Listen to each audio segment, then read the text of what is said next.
lah, apakah ada pengalaman? Ada. Pasti selama memimpin itu ada ada pengalaman dalam pengambilan keputusan dalam hal-hal yang berkaitan dengan dilema etika. Dan seperti kita ketahui kan kalau dilema etika ini kan mengandung unsur benar dan benar itu yang menjadi masalah itu biasanya pertimbangannya harus mendalam, karena ini kan ada nilai benarnya, satu sisi benar itu agak sulit dalam menentukan keputusan itu yang kita ambil itu ya harus minimalisir lah, merugikan orang yang terlibat dalam masalah itu. Nah, jadi pengalaman yang jadi agak lebih sulit lah dalam mengambil keputusan yang berkaitan dengan dilema etika. Pernah ya, contoh kemarin itu kan ada siswa yang umpamanya dikategorikan kalau dilihat ke dalam cerita ketuntasan kenaikan kelas itu kan dia masuk kategori tidak naik kelas gitu. Nah ini kan dilema juga, siswa ini kita naikkan atau tidak. Jadi dalam kasus ini kita harus penuh pertimbangan, harus menimbang sisi baik, sisi buruknya.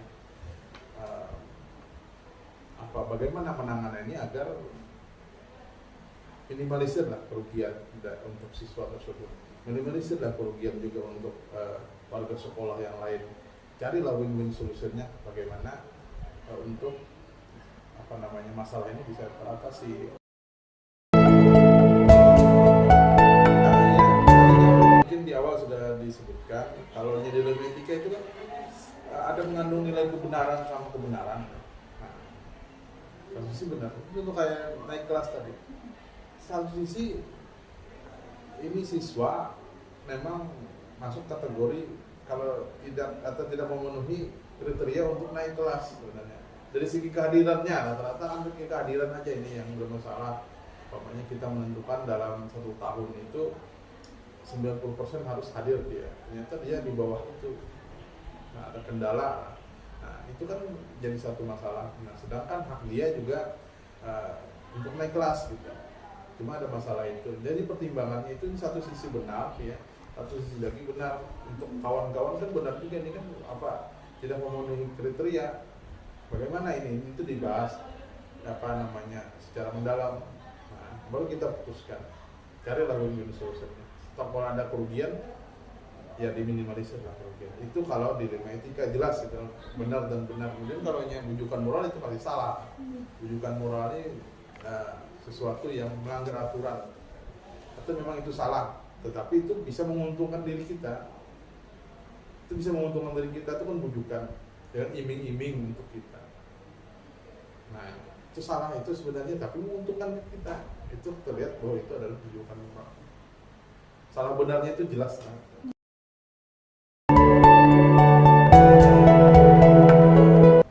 Kalau mungkin bagaimana cara menanganinya, itu kan mungkin terkait dengan dilema etika tadi lah, kasusnya sama-sama benar tadi. Nah, dan apabila ada kasus seperti itu, pertama harus kita lakukan adalah identifikasi dulu kasusnya itu. Identifikasi dulu, kemudian dipelajari dulu bagaimana ini. Pelajarinya itu macam-macam. Kita bisa bertanya dengan orang-orang yang terkait dengan kasus tersebut. Anggaplah saya ambil contoh ya, seperti anak yang tadi, anak yang dikategorikan ini bisa naik atau tidak.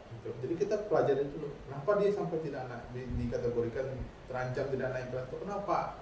Oh ternyata setelah kita bertanya ke wali kelasnya, ternyata dia kehadirannya bermasalah. Nah itu kan kita bertanya, tanya lagi ke BP atau wali kelas, BP juga apakah sudah menangani anak ini? Prosedurnya sudah dilaksanakan tidak untuk penanganan anak ini? Oh sudah Pak, kita sudah melakukan home visit kepada anak ini. Tapi memang terjadinya itu karena anak pelajari lagi kenapa dia sampai tidak ada ke sekolah itu, kenapa, kendalanya apa? Oh bapaknya ada kendalanya dia Pak, ini Pak rumahnya jauh, sedangkan dia tergantung dengan temannya ikut ke sekolah itu, kalau temannya tidak hadir dia juga tidak bisa. Nah itu kan satu kendala yang bisa kita telusuri untuk diperdalam. Nanti ketika kita memutuskan itu pertimbangannya terus matang. Carilah win-win solutionnya tadi, ataupun tidak minimalisirlah kerugian dari sisi warga sekolah yang lain. Ini kan kalau diputuskan, umpamanya nih contohnya diputuskan itu tidak naik kelas, pasti akan merugikan si anak itu tadi. Diputuskan naik kelas itu akan merugikan pada siswa yang lain. Jadi presiden buruk lah. Jadi presiden buruk itu jadi contoh yang tidak baik untuk anak-anak lain, seperti itu aja naik. Nah, tapi kita harus memutuskan itu naik atau tidak dengan pertimbangan yang mana yang terbaik gitu kan. Kalau alasannya kuat dia untuk menaikkan, bisa naikkan. Apalagi tuntutan kurikulum sekarang ya.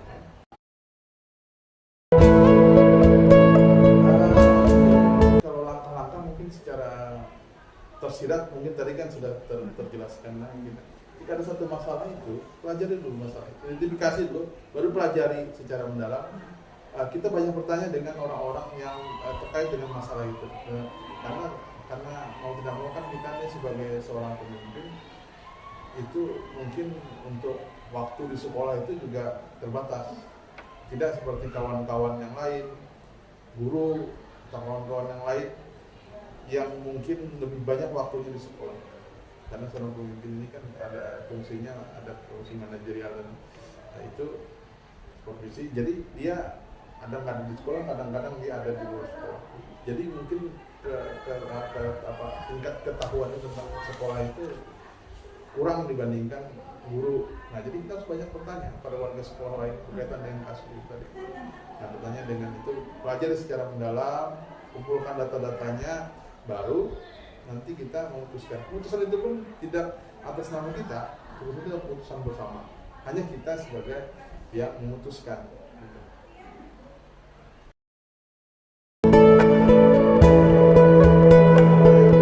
Efektif mungkin kalau kasus itu terlihat jelas sekali lah, jelas tapi tidak sama-sama itu mungkin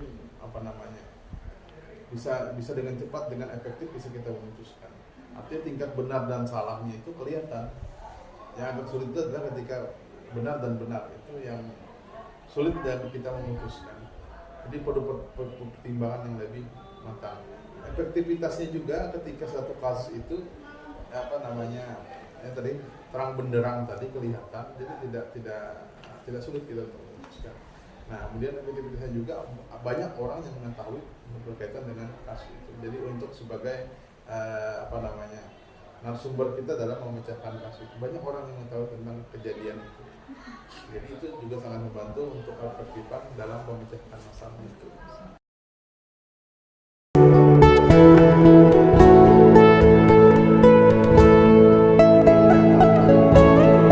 Dan kita memutuskan dilema etika tadi itu kan ada dua kepentingan yang sama-sama benar itu. Nah, itu benar itu kita memutuskan itu harus dengan pertimbangan yang sangat matang di dalam.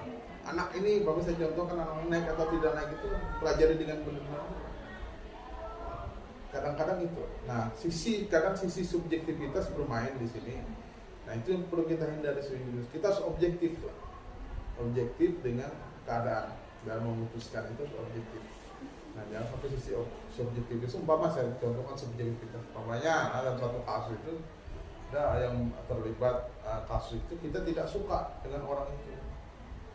Itu kadang-kadang bisa muncul sisi subjektivitas kita. Kita akan langsung menghakimi. Kecenderungan kita untuk memutuskan itu ke hal negatif itu sangat besar. Karena kita tidak suka dengan si A ini, walaupun dia belum tentu bersalah gitu. Tapi karena kita tidak suka duluan subjektivitas kita, maka kita bisa saja arah pikiran kita tuh ke arah negatif. Nah, itu mempengaruhi sekali. Tentu tantangan kita mengendalikan emosi kita, mengendalikan pemikiran kita agar tidak bersifat subjektif dan pribadi keputusan kita itu.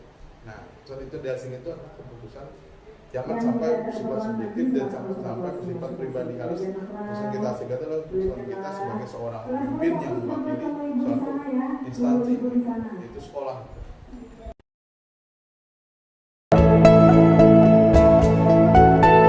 Dengan tata kala atau jadwal penyelesaian masalah itu tergantung sebenarnya. tergantung jenis masalahnya apa. Kita lihat apakah masalah ini perlu penanganan segera. Kan karena ada masalah itu yang perlu ditangani segera.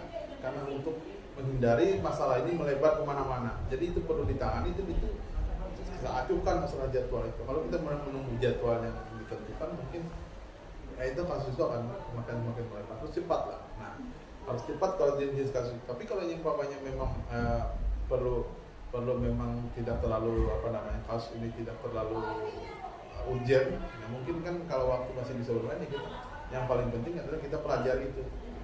Nah, cepat itu bagus, cuma sisi ketepatan itu adalah hal yang utama. Dalam memutuskan itu harus tepat, yang utama itu tepat. Percuma kita cepat, tetapi putusan yang kita ambil itu tidak tepat.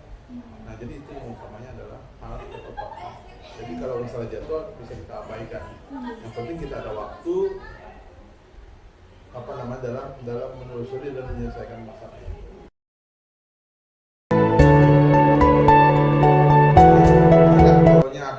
Adakah orang yang membantu gitu? Pasti ada. Yaitu warga sekolah kita kan, warga sekolah kita yang waktunya mungkin lebih banyak di sekolah itu.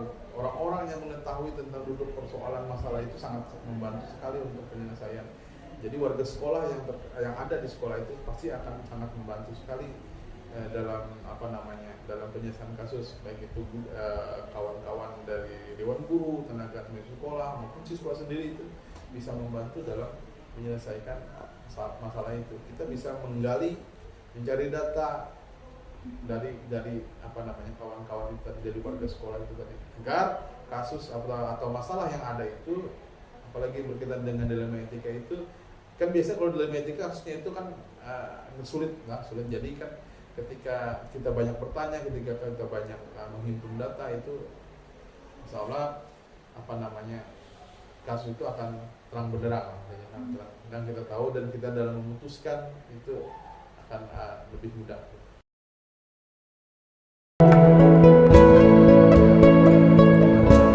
Pembelajaran apa yang diambil ya, ini kan pembelajaran ilmu etika ini kan itu mengasah kita, memberikan pembelajaran kepada kita bagaimana sebenarnya menjadi seorang pemimpin.